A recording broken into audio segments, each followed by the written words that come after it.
گھروں میں حالات بھی آ جاتے ہیں، کچھ نہ کچھ پریشانی بھی آ جاتی ہیں، گھبرائے نہیں، حالات تو مانگنے کے لیے، اللہ پاک کی بارگاہ میں جھولی پھیلانے کے لیے آتے ہیں لگنا ہے۔ اللہ تعالیٰ کے نیک بندوں پر حالات آتے ہیں لیکن رہتے نہیں، اللہ کوئی نہ کوئی سبیل نکال دیتے ہیں۔ یہ مانگنے کا وقفہ اور یہ مانگنا بھی خزانہ ہے، رب کا در نہیں چھوڑنا ہے، چاہے ٹکڑے کھار گزارا کر لینا۔ اللہ تعالیٰ اپنی مہربانی فرمائے۔ ایک حدیث شریف بخاری شریف جلد ثانی میں کتاب المرضی میں ایک حدیث شریف گزری جس سے دل کو بڑا حوصلہ ہوتا ہے، تسلی ہوتی ہے۔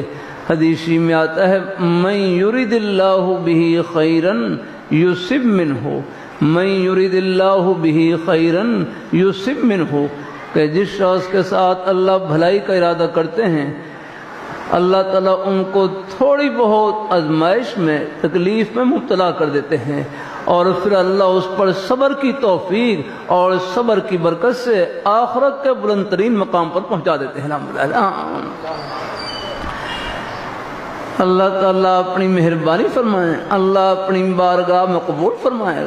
کوئی تکلیف کا آنا، ہم کمزور ہیں، حکم یہی ہے صلی اللہ العافیہ، اللہ تعالیٰ سے عافیت مانگو، لیکن حالات سے آدمی نیچے نہیں ہوتا، حالات سے آدمی اونچا ہوتا۔